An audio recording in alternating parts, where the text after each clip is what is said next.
નમસ્કાર, star India TV ન્યૂઝમાં આપનું હાર્દિક સ્વાગત છે। આપ જોઈ રહ્યા છો સ્ટાર ઇન્ડિયા ટીવી ન્યૂઝ, સત્યની વાતે સત્યની સાથે।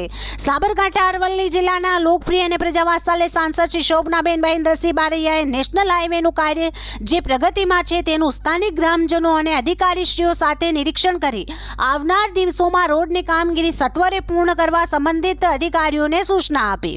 થોડાક દિવસો અગાઉ સાબરકાંઠા અરવલ્લી લોકસભાના લોકપ્રિય સાંસદ શ્રી શોભનાબેન મહેન્દ્રસિંહ બારૈયાએ દિલ્હી સંસદ ભવનમાં સાબરકાંઠા અને અરવલ્લી જિલ્લામાં પસાર થતા નેશનલ હાઈવે નંબર 48 પર પ્રાંતિજ તાલુકાના રસુલપુર, હિંમતનગર તાલુકાના પીપલોદી, મોતીપુરા સર્કલ, સરવણા સહકારી બ્રિજ, ગાંભોઈ, કેશરપુરા અને ભિલોડા તાલુકાના ગદાધર કંપા પાસે અંડરપાસ બને તે માટેની રજૂઆત સાંસદશ્રીએ કરી હતી। તે અંતર્ગત સાંસદશ્રી NHAIના અધિકારીઓ, સ્થાનિક ગ્રામજનો અને સંગઠનના પ્રમુખશ્રીઓ, હોદ્દેદારો અને કાર્યકર્તાઓ સાથે પ્રાંતિજથી શામળાજી સુધી સ્થળની મુલાકાત કરી નિરીક્ષણ કર્યું। સાથે સાથે હાલ જે હિંમતનગર નગરપાલિકા વિસ્તારમાં રોડનું કામ પ્રગતિમાં છે તેમાં ગટર લાઇન, પાણીની લાઇન, વીજ કનેક્શન લાઇનના કામનું પણ સ્થળ નિરીક્ષણ નગરપાલિકા પ્રમુખશ્રી, ચીફ ઓફિસર શ્રી સંગઠનના હોદ્દેદારો અને કાર્યકર્તાઓને સાથે રાખી નિરીક્ષણ કર્યું હતું।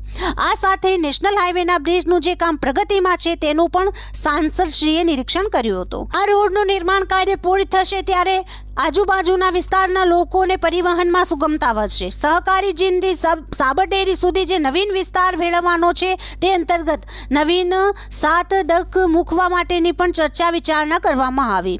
સ્ટાર ઇન્ડિયા ટીવી ન્યૂઝ સબગઢ રિપોર્ટર શાહબુદ્દીન શિરોયા, જિલ્લા સાબરકાંઠા।